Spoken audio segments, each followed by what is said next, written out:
Well, you know, we have a program called Make a Ballet that was started in an effort to address the fact that, in America at least, we find that there is an aging population for ballet in particular. And we ascertained that that was for two reasons. One is that, you know, you're probably 40 years old before you can afford to buy a ticket to go to the ballet. And the other is that if you're 40 years old and you have kids and you don't bring them to the ballet, they're not going to ever buy a ticket. So, you know, embracing the notion that somebody, you know, doesn't wake up at 21 years old that has never been exposed to ballet, they're not going to wake up one morning and say, I know, let's go to the ballet tonight. You know, they're just not, it's not in their toolbox. So we started a program that was designed initially to go to the inner city, to underprivileged schools, and basically usurp their phys ed class. And with an eye not to making future performers, but to introduce a world of possibilities to underprivileged kids. We designed a program that they would get their instructions from the professionals at ABT and make their own ballet, meaning we would walk in and say, okay, we're going to split this class in 4 sections. You're going to be the marketers, you're going to be the performers, you're going to be the executives, and you're going to be the designers and the creators. And the objective would be that they would choose their own subject matter, choose their own music, choreograph it with our oversight or help, fundraise for it, build the costumes, market it, and put the show on. And it was a very big effort initially. We spent a lot of time. We brought the kids to us and gave them, you know, they talked with our marketing department. I talked with them about, you know, the standards expected of performers. Our music department spoke to them about level and phrasing and whatnot. Our fundraising, you know, all of it. They, you know, it took up, I'd say, the first half of their school year. Just the absorption. And then when it came to the execution part, we oversaw it, but the whole point was to make them actually do the work. In tandem with that, they needed to bring a parent or a guardian and come and see ABT in rehearsal in the studios once, to come to a technical rehearsal in the theater, and to come to a performance.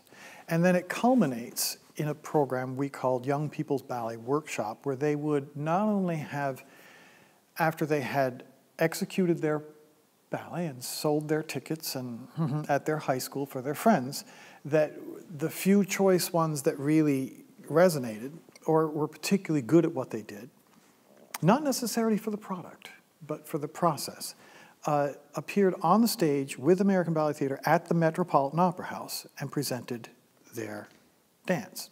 And the first half of that program was ABT's dancers doing an educational thing about what ballet actually is and what its power that it has to transform people's lives, and the notion that whether it's dance or whatnot, achieving excellence for the sake of achieving excellence is something worthwhile exploring. And then the second half of the program were these kids' a big achievement for their families and for, you know, and so it was, you know, many of them, 10 years later, we started to get letters. I'm the first kid in my family to go to college. You know, I've become an accountant because I was the person who had to keep track of the funds with the, or I, you know, it transformed people's lives. It was the seed which allowed us to then take it to the next step, which is, you know, if you don't expose young people to something, their imagination doesn't get ignited. Or let's put it this way, an imagination will only be ignited by what it's exposed to. When we started our school, the first thing, of course, that every school looks at is, well, what's your curriculum? What's your vision? What's your, what do you, how do you want to produce dancers? And I had the great fortune to be trained by somebody who fully espoused the notion that I was one of the lucky ones, that I actually was able to absorb information and had the natural talent to process it to become a professional dancer.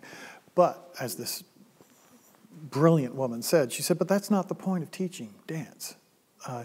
You send your children to school, you expect them to study Shakespeare. You don't expect them to become a Shakespearean actor.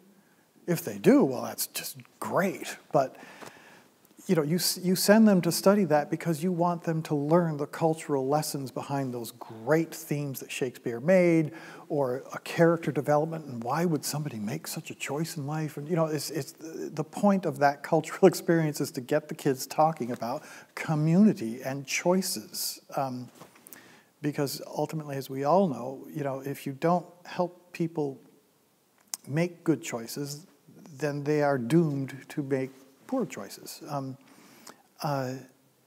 So she said, and dance should be the same thing.